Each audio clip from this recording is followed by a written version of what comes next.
Hello and welcome to the Radical World Podcast. I'm Jose Leal. My partner Matt Perez isn't here today, but we've got a wonderful guest, Josh Spodek, author and podcaster extraordinaire. I've had the opportunity to listen to a couple of podcasts and really enjoyed it. Welcome, Josh. Glad to be here. I hope you're doing well too. I am. I'm enjoying the fall here in California. You're out in New York City?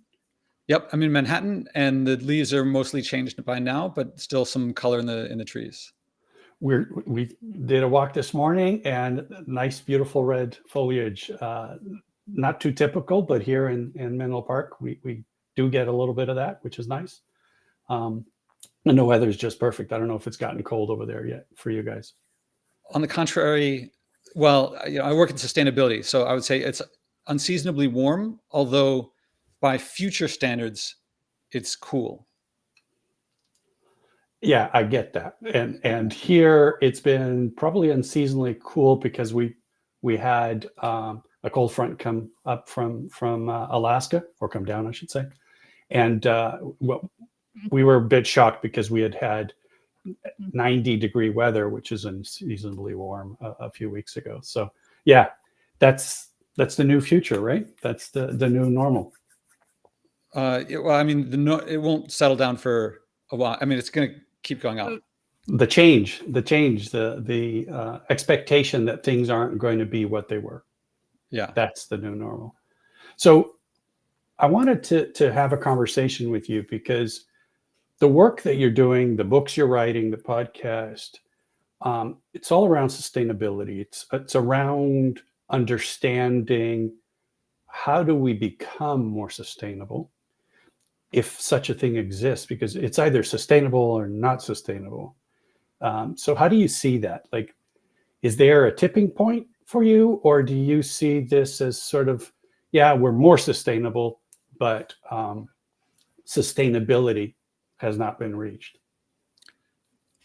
Definitions are, lots of people have lots of definitions. To me, when people come into a field for the first time and they're not very experienced, they often tend to see things as black and white. Either we save everything or we completely collapse. When we get in, and not just sustainability, but in many fields. Right. And as you learn more about that field, you start seeing the gradations. So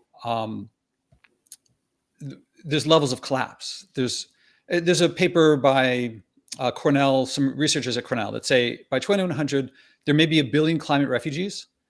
There may be 2 billion climate refugees. Now, for a lot of people, those are big numbers. It's also the difference of 1 billion people, and the difference between that, suffering or not suffering, and the difference is what we do today. So if everything that we do today makes a difference. And I'm not saying in the sense of the apocrypha, the story about the kid with the starfish. I mean, what we do today makes a big difference. So everything that we do to increase the Earth's ability to sustain life reduces suffering. And it is about life, right? But the whole thing here, even ourselves, we're a piece of life. And how we live has been, and that's the focus of what we've been doing at Radical World, is understanding how we make the experience of our lives better, right? And in our workplaces, and how work is structured, and the existence of a system of command and control that we call the fiat system, that's about imposing on people a hierarchical system. And so for us, this focus on how do we live our lives better, because our idea is that us living our lives better allows us to treat the world better, to treat the rest of life better. And yet there's this disconnect between those two things. Do you sense that? Do you see the same thing? I think everybody wants cleaner air, cleaner land, cleaner water, a future that's more healthy, safer, and secure for children. And yet we all do things that contribute to the detriment of those things. We all do. Mhm. And we don't, even those who really don't want to, and we have plenty of excuses, but why are we stuck? I mean, this was a big question for me. Why are we stuck in a system in which we want to behave differently, and it's incredibly difficult to, and it's very easy to keep doing what we're doing? So in my work on sustainability, people tend to go through stages in sustainability. They tend to be, I mean, we all as children don't know, don't care. We don't know that there are environmental problems. There's nothing we don't think there's anything we can do about it.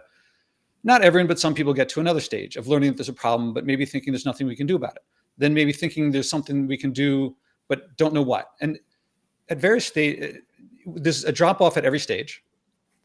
And a very small number of people, as far as I can tell, reach a stage where we recognize we have to change our culture. That is, there's all these different manifestations of the problems. And this could be in corporate world, but I'm going to talk about in sustainability. There's deforestation, there's ocean acidification, there's biodiversity loss. We've all seen the headlines. We know lots of these things. It seems like a lot of different things, but they're all the results of our behavior. And our behavior results from our beliefs, our stories, our images, our unquestioned beliefs, what makes up culture. If I could snap my fingers and magically put everything back to pre-industrial levels, bring back to life all the extinct species, recreate all the grasslands and old growth forests, but we kept our culture, we'd come right back here again. Right. Even among the small number of people who recognize we have to change our culture, virtually everyone then says, changing culture is hard. I don't know if we can do that. Let me do something that's more doable. Let me do something that I know I can achieve. And so maybe they'll run for office. They'll start a company to market something that's green, clean, renewable. They'll protest. They'll run for office.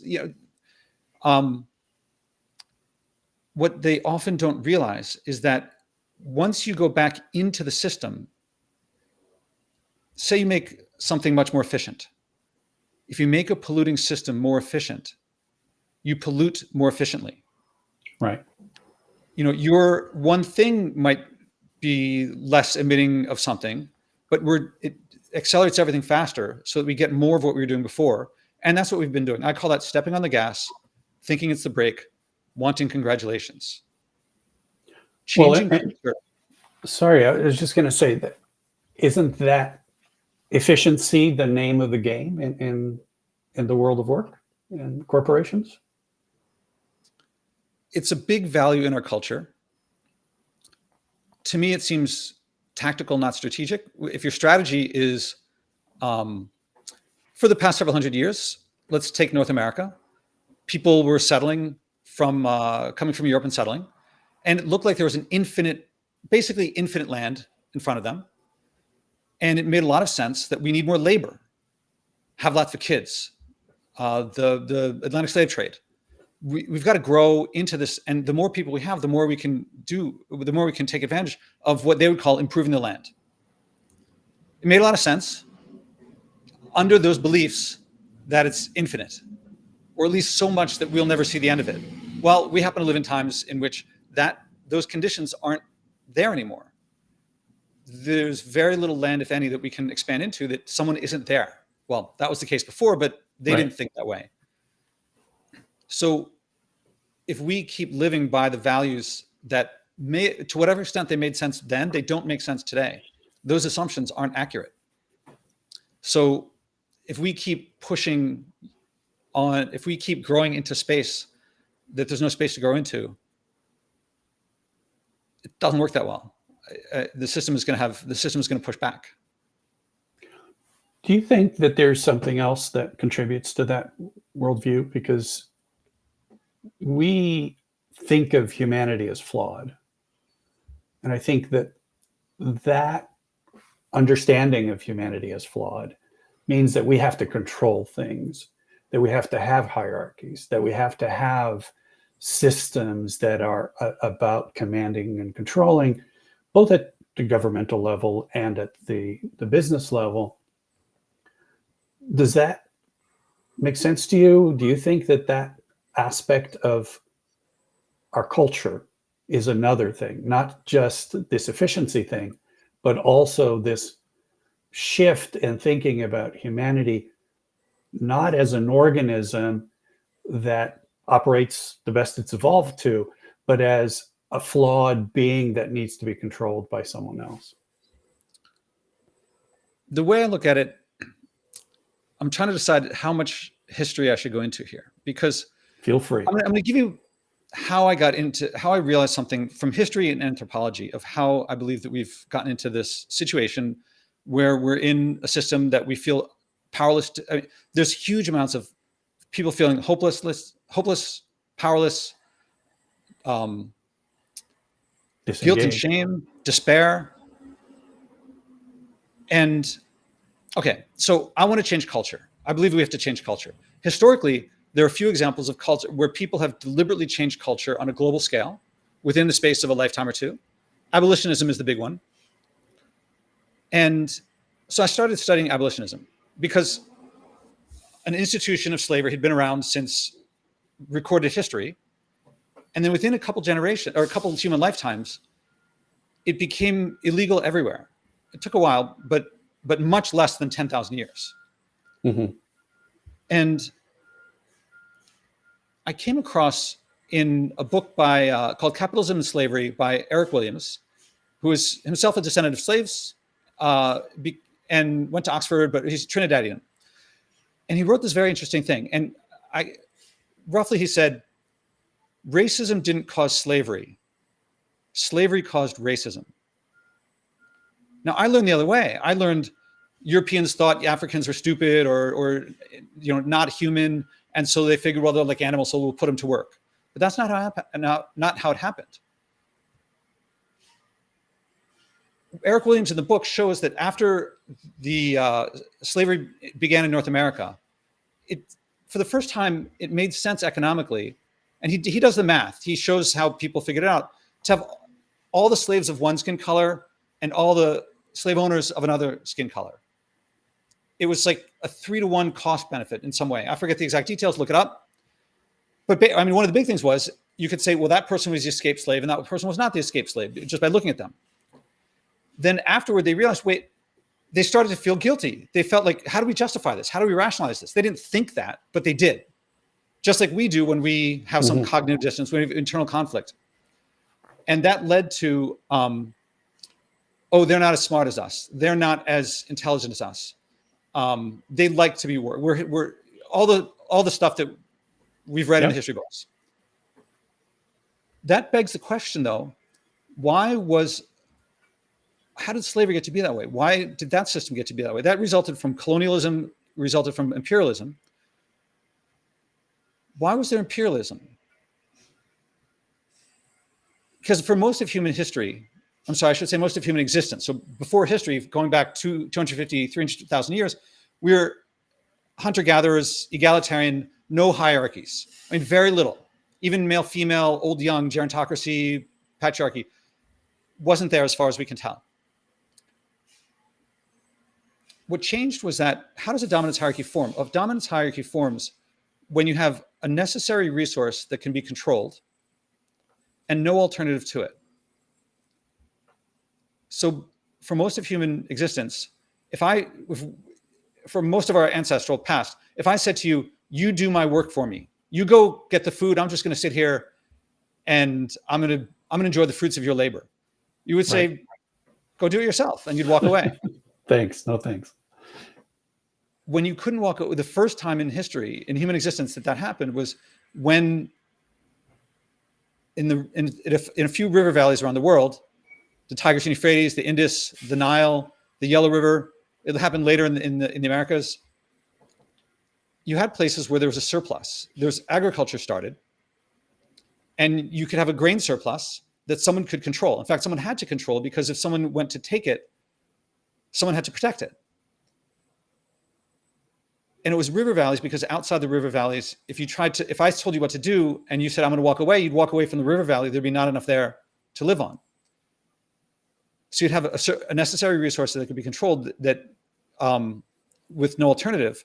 and you had dominance hierarchies formed for the first time. And I should say that because of the climate change before 12,000 years ago, as I've seen anthropologists say, before the Holocene, agriculture wasn't possible. Once the Holocene began, that's 12,000 years ago, it was inevitable. The climate became steadier. It wasn't because of humans. It just happened that way. And we got this surplus that led to dominance hierarchies. And when you have dominance hierarchies, the age of empires begins, and you have these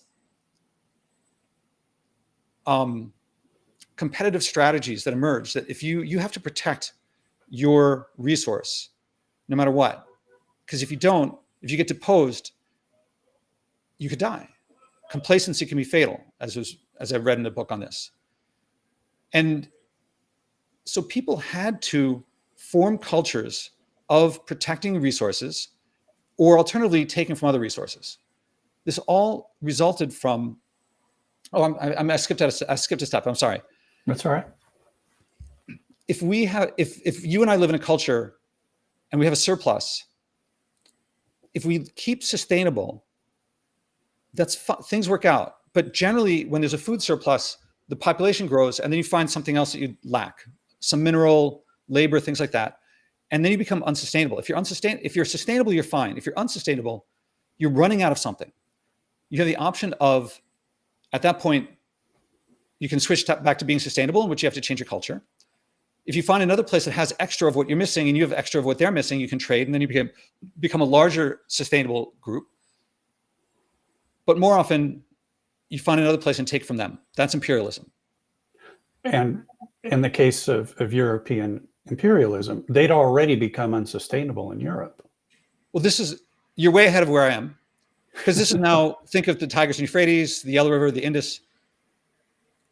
So if you're unsustainable, you must take from others. And you switch to being sustainable or take from others. If you take from others, that's imperialism. If you take their land, that's colonialism. If you take their labor, that's slavery. Upstream of all of these things is living unsustainably. Another thing, if I could snap my fingers and make all of racism go away, everyone who's racist becomes not racist. All the systems that embody racism were all egalitarian, but we remained unsustainable. We would recreate the conditions that created colonialism, imperialism, colonialism, and slavery in the first place. These dominance hierarchies that we're in, upstream of everything is living unsustainably, having that resource that can be controlled and not having I grew up with my family helped form and belonged to a food co-op. So it was worker-owned collaborative. Mm-hmm. It was not a dominance hierarchy. Someone would be president for a little while, then they'd switch, someone else would be. And if we had something more like that, we would not be stuck in the systems that we are. But as long as we have these necessary resources that can be controlled, and they remain controlled like that, we have dominance hierarchies. And in a dominance hierarchy, we form two cultures. One at the top that says, we're good, we're doing the right thing, racism. And at the bottom, you have something that says, a culture that says, if the risk of failing at rebelling is too high, then they say we shouldn't try. The meek will inherit the earth. The rewards, we'll have the reward in the afterlife. And that maintains the hierarchy. That's what we have today, is these cultures that say the people at the top are like, we're helping, we're job creators. The people at the bottom saying, it's not worth it to try. The plane was going to fly anyway. What I do doesn't matter. Only governments and corporations can make a difference on the scale that we need. And it's very difficult to break out of these things. But that's why I see us being stuck. But these I apologize, I jumped around a little bit. No, it's good. I understand your point, and I think it's all very valid. And what I see is that these hierarchies have, through that history that you just told, been able to divide and conquer. And we don't feel divided and conquered, but we are. And so part of the inability for the bottom half, if you will, Half. to, Yeah. yeah, exactly, right? To be able to rebel, to change things, would require that they actually feel a sense of being able to work together with their fellow man. And we don't trust each other. We don't have the same systems we used to have. We no longer, bowling alone, right? We no longer have community gatherings in the same way that we used to. That's been diminishing since the 60s till today. We don't have clubs. We don't have organizations where we commune with our local neighbors, with our members of our community. We've become so divided, both by our politics and by our work, that it's hard to imagine people coming together collectively to try to overcome the current systems of hierarchy that we're talking about. Yeah, there's a word that embodies the following phrase for me: helping people do what they already wanted to do, but haven't figured out how. That's my definition of leadership. A lot of people they have different connotations, and I don't Right. want helping people do what they already wanted to do, but haven't figured out how. And without it, and that's different from management. And yeah, I mean, divide and conquer is a strategy or tactic for people at the top of the hierarchy to keep it that way. You said divided, I would say isolated. Mm-hmm. And a lot of this isolation is, in the first industrial revolution, we started using machines to do things beyond what humans could do on their own. So crossing oceans by ship or continents by railroad, building buildings taller and so forth. And there have been waves of industrial revolution. Later ones were on city planning and other types of, not just mechanical engineering. All right, it enabled us to do things that we couldn't do before. It also kept us from doing things that we no longer accomplish things. I mean, humans did create pyramids before. They did cross oceans before without steam. But everything that's done for us is something we don't accomplish ourselves. So that makes us less able. We're less coordinated than we used to be. We're Right. less, I did this, oh man. They were looking at triremes, these ancient Greek boats, and someone looked at some history and saw how the triremes had moved from one port to another. And they calculated the amount of exertion it took. And it was just regular boats doing regular things. And it was like Olympic level exertion, but it was regular people. Mm-hmm. So, I'm sure there are big error bars, but people could do more than they could today. Well, in today's world, we have computers doing what our minds do. And what computers do for us, we are not accomplishing ourselves. So we're not learning. We're less emotionally and intellectually able. We're more obese than ever. That's machines doing things for us. Right. We're less. Someone who's on my podcast, she wrote a book called Emotional Obesity, about how our minds are not as capable as they used to be. And, I just read a thing today about how college professors can't assign books anymore because students from high school they haven't read books cover to cover. And so in terms of organizing and people working together, it's harder to do when we're less thoughtful, less reflective. But also less feeling, right? Because less emotionally able.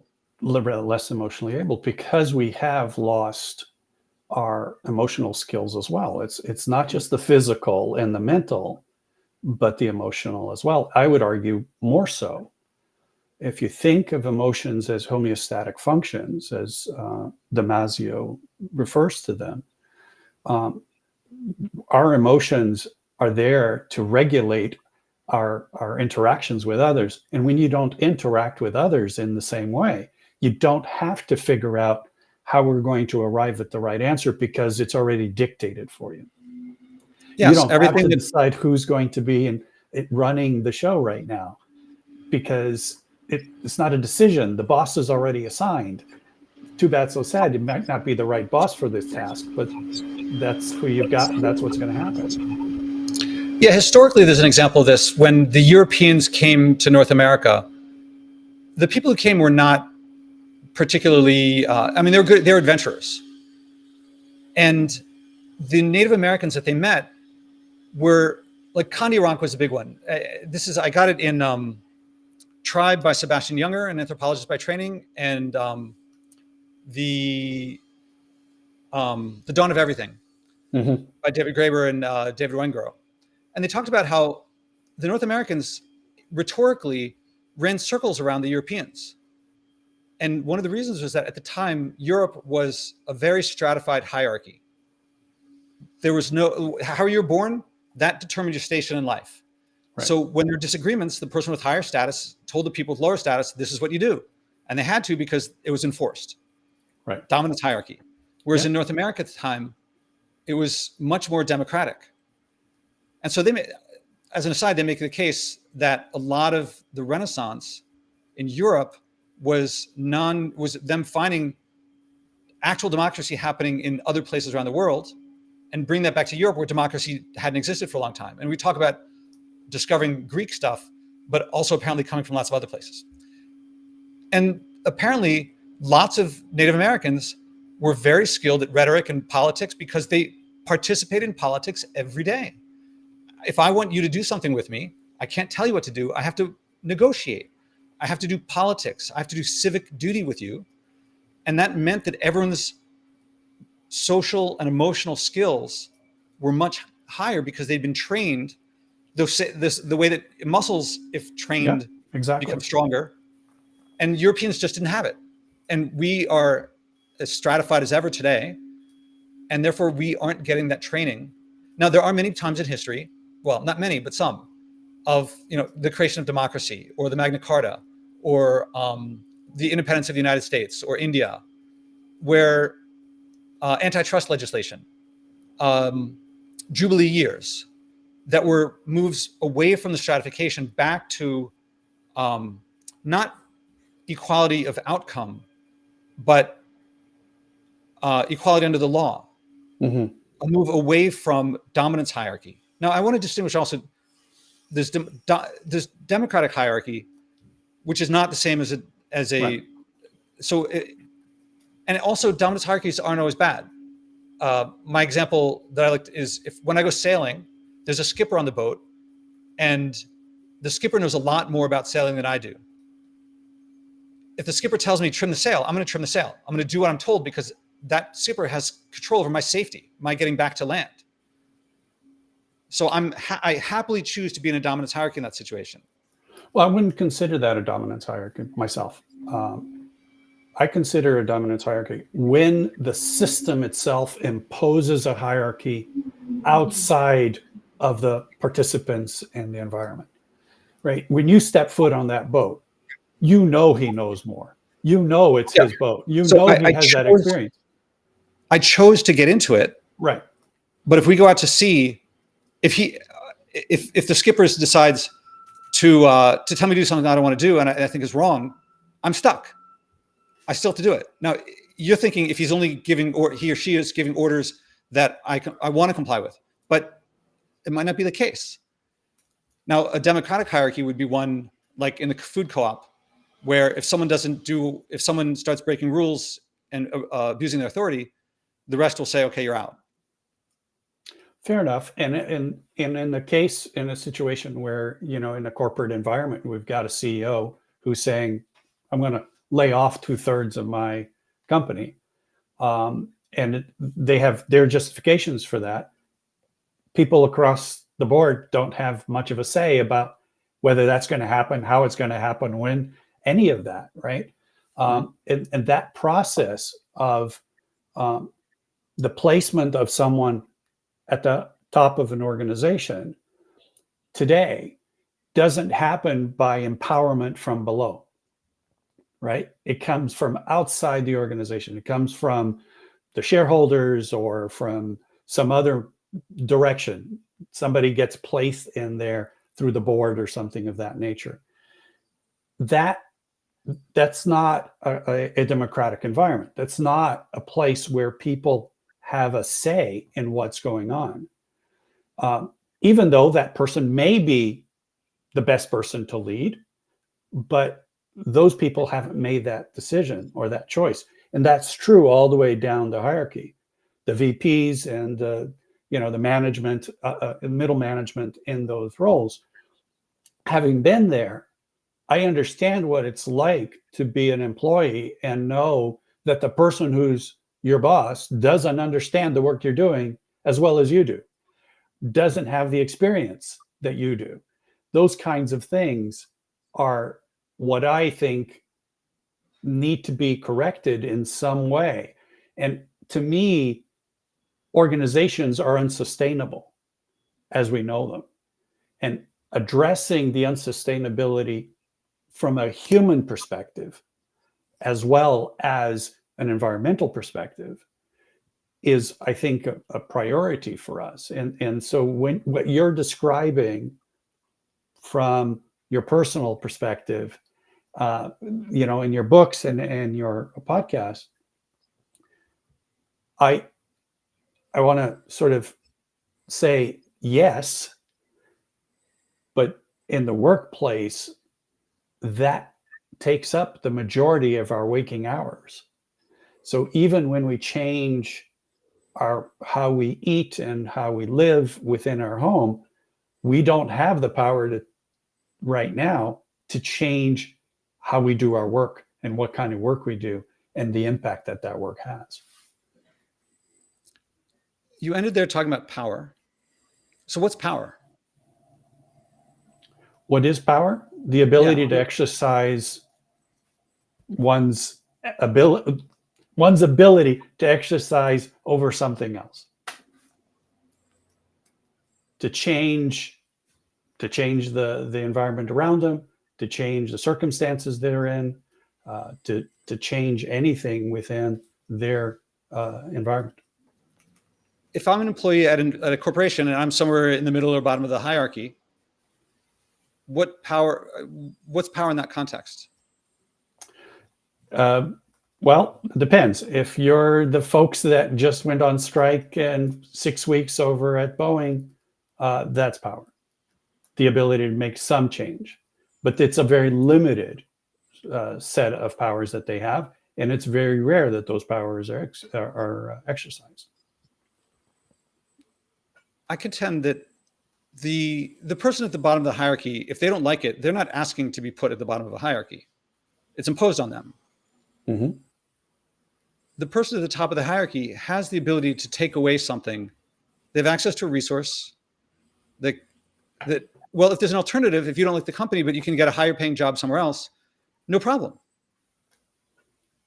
If your access to the resources that you need of shelter and food and things like that are limited and people have control over those things, then the power is, you don't have the power to walk away. Right. I agree with that. It's imposed on you. So what enables the people who have control to control? That's access to these resources. It could be the money you need to pay for things. It could be shelter. And over time, it went from just control over food to control over lots of things. Right. In our world today, control over energy is one of the big ones. Mm-hmm. And the more and more concentrated that is, that's the source of much of our hierarchy. So as long as we depend on, now we haven't depended, human life doesn't require things that pollute, doesn't require fossil fuels. Our culture does. Right. So as long as we continue participating in a culture that depends on these things that can be controlled, we are contributing to the hierarchy that is entrapping us. I could not agree more. As long as we live unsustainably, we cannot get out of this situation. I suppose it's possible we could create some sort of cooperative structures on a great scale, Mm-hmm. but if we keep growing, our dependence gets greater and greater and greater and becomes more and more unstable toward someone taking charge and controlling the resource. So we're not very stable this way. So really, the more we decrease that dependence, the more chance we have at empowering everyone in no matter where they are in their hierarchy. But as long as that dependence remains, as long as we're buying airplane tickets, SUVs, food flown all around the world, plastic, we are reinforcing these hierarchies, actually increasing them because of that concentration of power. Well, Of access to and then resources. there's, the real estate that we live in, right? For most of human history, we didn't have to pay to live somewhere. We had to maintain whatever shelter we built on whatever land we had, but we didn't have this real estate as a profit center to deal with. And so now our very homes are more valuable than residences, right? The value of a home or a property is now a stock market based valuation rather than the sense of value to me as an individual to be able to have a shelter over my head. So all of those things are unsustainable.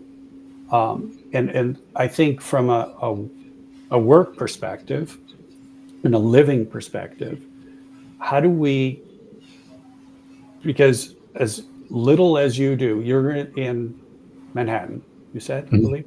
Yeah. You live in an apartment, I'm assuming. Yes. And that apartment belongs to some corporation, probably. It's a co-op building, but yeah, the ownership is weird. Okay, well, it's a co-op building, and that's essentially what we're advocating for is how do we take some of that it's not co-op in that sense, but it's just different ownership than like condominiums, but it's still not cooperative in the way that food co-op was. How do we still have these high costs of housing as a huge impediment to our ability to live sustainably, right? Yeah, although it should be, in terms of real estate being valuable, it's always been valuable. Usually it's land that is arable land, historically, control over arable land. But land in the middle of a desert is not valuable. So again, it is tied to access to natural resources. Cities aren't just anywhere. So New York City is built, oh man, apparently if this area where I live had been protected when humans first came here, so that's 10,000 years ago, long before Europeans found it, it would have been, if it was protected like Yellowstone is, it would be one of the most biodiverse areas in the Americas. Now it's one of the most paved over. Right. So it was, cities generally pop up where there's, natural resources. Of course. That can be controlled. Now we have cities in the desert like Arizona, but that depends on, we've moved the dependence from natural resources, renewable natural resources to fossil fuels and so forth. So it's not just land, it's still access to resources. You can build a home in the middle of the Sahara Desert if you want. Sure. But my point isn't that the home has changed in its value based on the control of resources, but that, say, for example, here in California, I don't remember the number, I don't want to misstate it, but a very good percentage of single family homes are now owned by corporations. And private equity, and right, driving up the price of real estate. And with every downturn in the real estate market, can I do that? Are you on the Mac? No. Okay, that's okay. Linux. So with every downturn in the market, you get, all these homes, bankruptcies and so forth. They get picked up by corporations and a reduction of actually privately owned homes. So it's not that they're obviously, I live in California. I know the value of land in the sense that there are 40 million people that want to live here, sunshine taxes, they call it. And I understand that there is demand for the property here. But what we've done is made real estate not just be about needing to have a home and living in that home. But we've actually made real estate about a profit center, right? For corporations, for investment, that divorces our need and our desire for a sustainable place to live and turns it into someone else's profit. It doesn't turn. It's imposed on us. Yes. It's really important to see what allows someone to impose their wishes on you, that you can't walk away. And to change that, I mean, as you allude to, we have to work together. Right. Those of us who are not at the top of the hierarchy. And as far as I can tell, that takes leadership, helping others do what they want to do, but haven't figured out how. I'm not talking about autocracy. I'm not talking about dictatorship. I'm not talking about other misconceptions, other conceptions of it. And it's been done in the past. I think it takes, I mean, in a corporate environment, people often talk about a mindset shift followed by continual improvement. Because as long as we believe that what I do, if I say we have to organize and collaborate and work together, and someone says, yeah, but what I do doesn't matter, that's the belief that someone in the bottom of the hierarchy will tell themselves. It's a big part of culture is unquestioned beliefs. So as long as we hold on to those beliefs, whether they're true or not, we'll act on them. So absent that mindset shift, people will very, very, very strongly resist what could help them if they feel, if I try and it doesn't work, the repercussions. I just watched On the Waterfront. I don't know if you saw it with Marlon Brando, and it's a 1954 movie about how a long time ago. Yeah. A union on the waterfront is being controlled by a mobster, and all the so the mobsters, he tells the world and himself that he's making things better. He's working. He's good. The people at the bottom are not testifying. They're D&D, deaf and dumb, is what they would say. And so that if someone went to testify, the others would try to stop that person from testifying.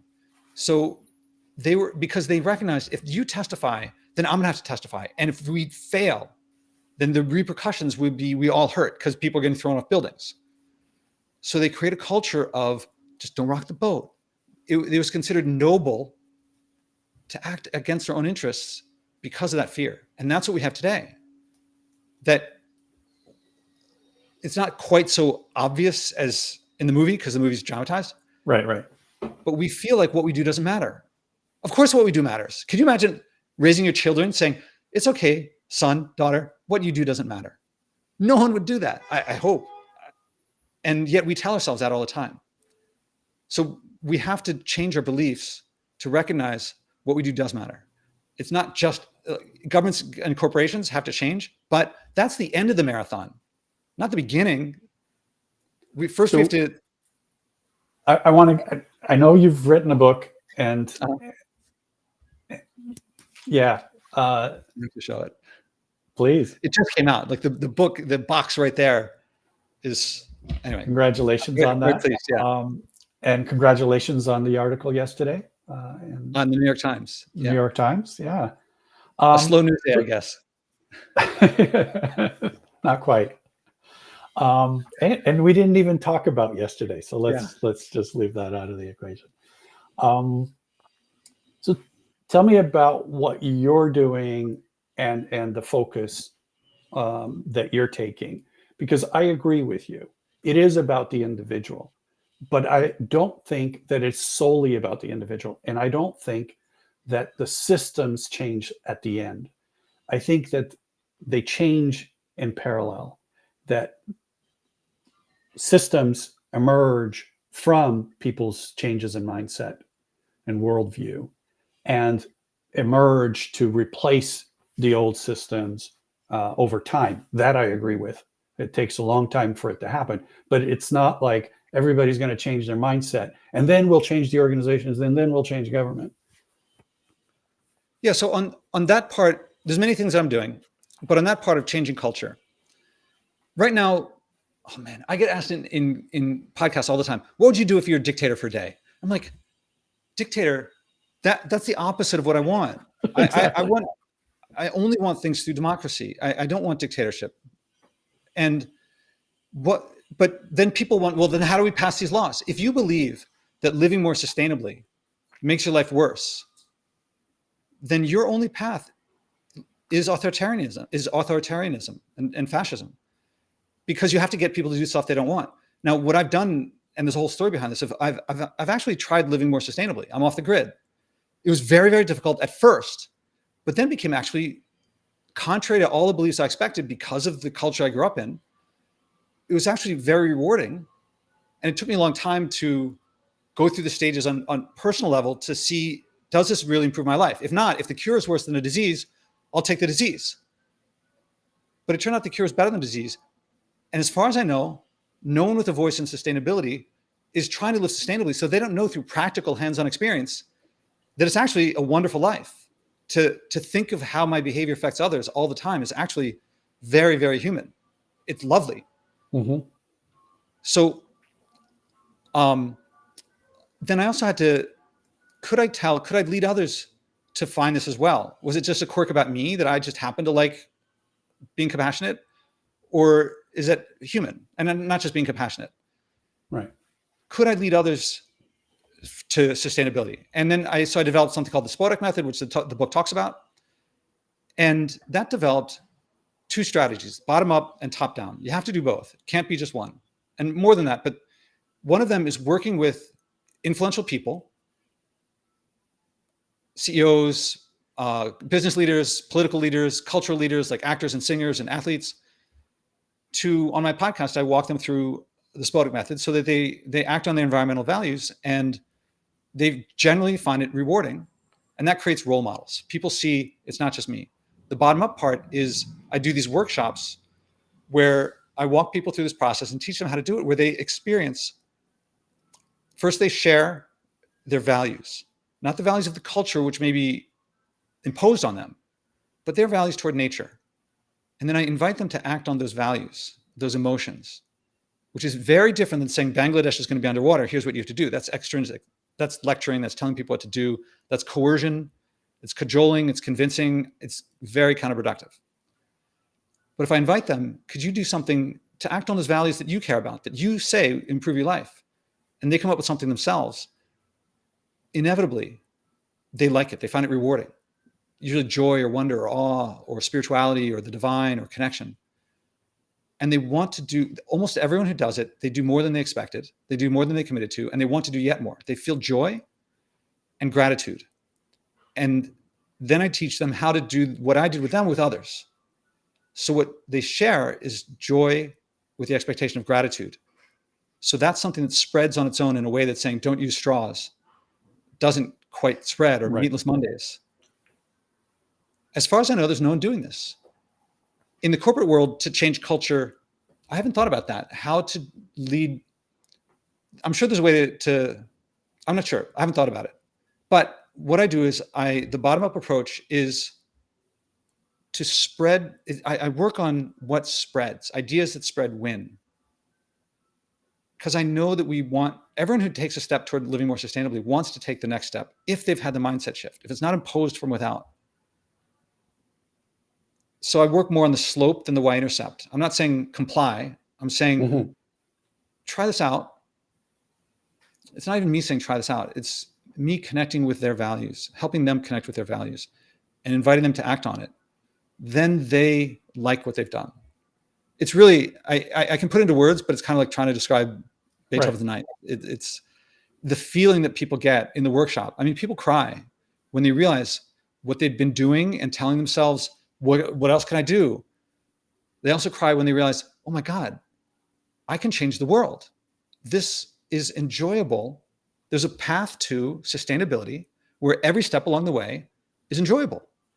And when I spread it, people won't be like, I know, stop telling me. What can I do about it? Instead, they respond, how do you do that? How can I do that?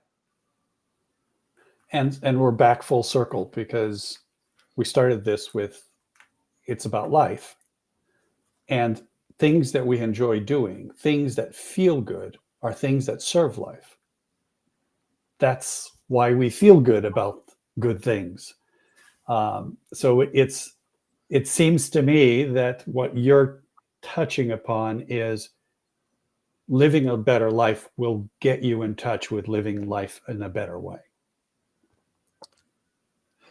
It's tough to, that's a little too loose, because people with values that disagree with yours will feel that they're living a good life and you'll conflict with them. But you're So, asking them for values that aren't taught to them, but the values that are about life itself, is my our understanding of what you've described. one of the big discoveries I found in doing the Spodek method with so many people is that, all right, education, levels of taxes, level of military, these are going to be things that lots of people disagree on. But everyone has deep-seated connection to the environment. Right. Everybody prefers, well, it's different for everyone. I mean, some people who grow up by the beach, it's more beach related. If you grow up in the mountains, it may be more mountain related, but there's something. Right. So if I can't do that with sports or playing music, or what major people have in college, because people pick lots of different things. But in sustainability, there's one place. There may be others, but at least this one place. Everybody prefers clean air to dirty air. But if you just say, do it for clean air, that's been so abused by environmentalists who are trying to coerce and control and convince and seek compliance, that we have defenses against that. There's a lot to it. It's not just live a better life and it's better. It takes a lot of nuance and finesse. Yeah, and I'm not trying to minimize it to that level, but we are out of time, and I'd love to sort of dig deeper, but unfortunately, we don't have time for that today. So maybe we can have a follow-up conversation and dig a little deeper in what you're doing, because I find it very interesting that your approach, though I'm not super familiar with the Spodek method, your approach of connecting with what feels right for you from a life values perspective, to me is a path forward for how we change the way we work, the way we communicate with each other, and belong in our communities. And I Yeah. think if we can figure out how to do that, not just for us, but in community, then we have a way forward that allows us to make the changes we need to make. If something's going to improve your life, I should be able to work with you to evoke that. And if not, I shouldn't be imposing myself on you. And so if it's really going to make people's lives better, it took me years and years and years, but we should find ways to activate and liberate and unleash people to do these things, as opposed to coercing them or saying it's for your own good. I don't like those ways. I think they're No, counterproductive. I totally agree. And I think, unfortunately, that the only two ways that currently are sort of mainstream are, we're going to do carbon credits, or we're going to tell you it's for your own good. And there really isn't much more options right now for people to take. So really appreciate the work that you're doing in this space. Here's options. Yes, there's some options. Exactly. Josh, thank you for your time today. Thank you for the work you're doing, and for sharing with us your thoughts and views on both sustainability and how do we see how we got here, which I think you have a story that is compelling. It's not dissimilar from the one that I use, which is, we arrived at this place due to a lot of reality, but the reality has changed. So it's time to do something different. Also, a lot of the people that made the decisions that brought us here at the time made decisions that seemed like the right choices at the time. There's a lot fewer bad guys than people think here, but Absolutely. sadly, a lot fewer good guys either. There's no one asleep at the wheel. Someone has to. There's no one whose job is to fix the environment. And so if we all do our jobs and figure that someone will then pick up the slack, there's no one there. Some of us have to do something different that we're doing, so that we don't just all sit there saying, I did my part, when there's no one whose part is to fix these things. Some of us have to Right. do something different than we've ever done before. The problem is a collective problem, and the solution has to be a collective solution. There isn't one person that did this, nor is there going to be one person that's going to fix it. It's from one perspective, you could call it wicked or nasty or really hard. From another perspective, if it takes all we've got, and if it's an opportunity for us to reach our potentials and do the best that we can, it's a historical time. Absolutely. Again, Josh, thank you. I'm going to announce next week's guest, which is David Gull. He's co-founder and CFO, and Daniel Yamber of the new Helvetica Brewery. Really looking forward to these folks joining us. They're a new co-op. We were talking about that just now with Josh. Co-ops and how they're changing the way we see work and the way that work works. So looking forward to that conversation, because they have just formed their co-op that are both employee co-op and a consumer co-op. So their customers also own shares in the organization. So looking forward to learning more from that. Josh, hopefully we will get a chance to do this again.